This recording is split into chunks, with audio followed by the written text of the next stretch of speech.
السلام علیکم ورحمۃ اللہ وبرکاتہ۔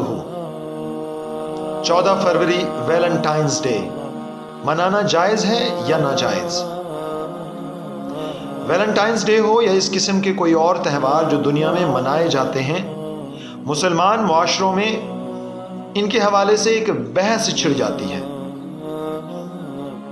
اور مختلف اپروچز ہمیں سمجھ آ رہی ہوتی ہیں، سننے کو مل رہی ہوتی ہیں کہ یہ غیروں کے ہیں، یہ غیر مسلموں کے ہیں۔ یہ ساری بحثیں کم از کم اس چیز کی تو شاہد ہیں کہ مسلمان اپنے دین کے منشا پہ عمل کرنا چاہتے ہیں۔ یہ اور بات ہے کہ وہ اس کو سمجھ نہیں پائے یا سمجھ نہیں پا رہے۔ دین اسلام کا ہدف کیا ہے؟ وہ کسی چیز کو رد اور قبول کن بنیادوں پہ کرتا ہے، اس چیز کو سمجھنے کی ضرورت ہے۔ قرآن پاک کو دقت نظر سے بہت ہی غور سے پڑھنے سے یہ چیز بہت ہی روز روشن کی طرح واضح ہو جاتی ہے کہ دین کا ہدف پاکیزگی ہے، تزکیہ ہے۔ چنانچہ اللہ تعالیٰ فرماتے ہیں کہ ہم نے نفس کو سنوارا، پھر اس کو نیکی اور بدی کی تمیز دی، اور پھر فلاح پا گئے وہ شخص جنہوں نے اپنے نفس کو پاکیزہ رکھا، اور نامراد ہو گئے وہ لوگ جنہوں نے اس کو آلودہ کیا۔ لاسٹ پروفٹ محمد صلی اللہ علیہ وسلم کی بعثت کا مقصد بیان کرتے ہوئے اللہ تعالیٰ فرماتے ہیں وَالَّذِي بَعَثَ فِي الْأُمِّيِّينَ رَسُولًا مِّنْهُمْ يَتْلُو عَلَيْهِمْ آيَاتِهِ وَيُزَكِّيهِمْ وَيُعَلِّمُهُمُ الْكِتَابَ وَالْحِكْمَةَ۔ ہم نے امیوں میں سے ایک رسول بھیجا، اس نے ہماری کتاب کی تلاوت کی تاکہ ان کے نفس کو پاکیزہ کرے، اور اس نفس کے پاکیزگی یا اس کے تزکیے کے لیے وہ ان کو قانون کا علم دے اور حکمت کا علم دے۔ قانون سے مراد شریعت اور حکمت سے مراد ایمان و اخلاقیات۔ تو قرآن کے ان بیانات سے بات بہت واضح ہو رہی ہے کہ قرآن کی جو اپروچ ہے یا جو اس کا ہدف ہے وہ پاکیزگی ہے۔ وہ ہمارے نفس کو پاکیزہ دیکھنا چاہتا ہے، اور کسی چیز کو رد یا قبول کرنے کے حوالے سے اس کا اصول یہی ہے۔ اور قرآن بالکل ناواقف ہے اس اپروچ سے کہ کسی چیز کو رد یا قبول کرنے کے حوالے سے ہم نے یہ دیکھنا ہوتا ہے کہ یہ کس قوم سے ہے یا کس مذہب سے ہے یا کس نسل سے ہے۔ بس پاکیزگی۔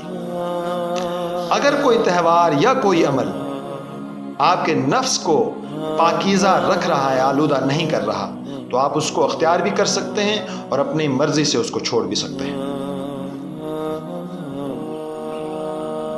تو ویلنٹائنز ڈے کے حوالے سے اگر یہ بحث چھڑ جاتی ہے تو اور آپ کو اپنے دین کا منشا سمجھنا ہوتا ہے،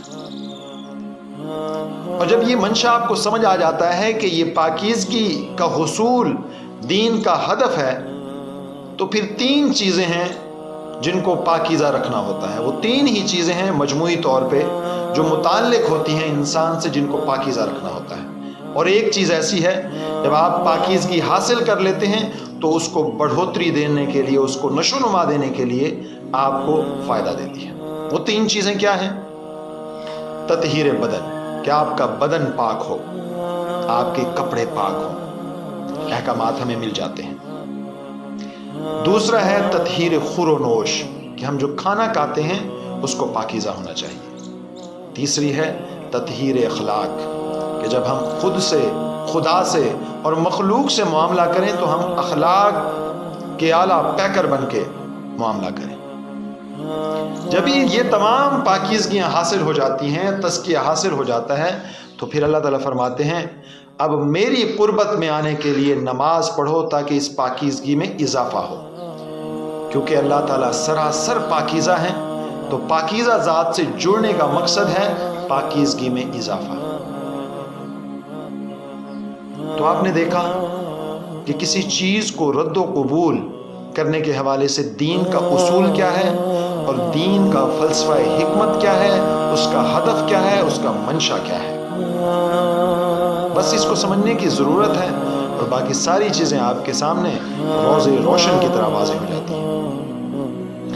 ویلنٹائنس ڈے کے حوالے سے اب دیکھ لیں کہ اگر اس میں کچھ ایسی چیزیں ہیں، قباحتیں ہیں جو آپ کے اخلاق کو، آپ کے نفس کو، آپ کے ذات کو آلودہ کر رہی ہیں تو اس کو ریجیکٹ کر دیجئے، اور اگر اس میں اس قسم کی کوئی چیز نہیں ہے تو خام خواہ کا ریئیکشن دکھانے کی کیا ضرورت ہے؟ ہم تو دائی ہیں، ہم نے تو بڑے اخلاق کے ساتھ پوری دنیا تک، پوری قوم تک خدا کا پیغام پہنچانا ہے۔ اسی دعا کے ساتھ کہ اللہ مسلمانوں کو دین کا فلسفہ حکمت سمجھنے کی توفیق دے۔ السلام علیکم ورحمۃ اللہ وبرکاتہ۔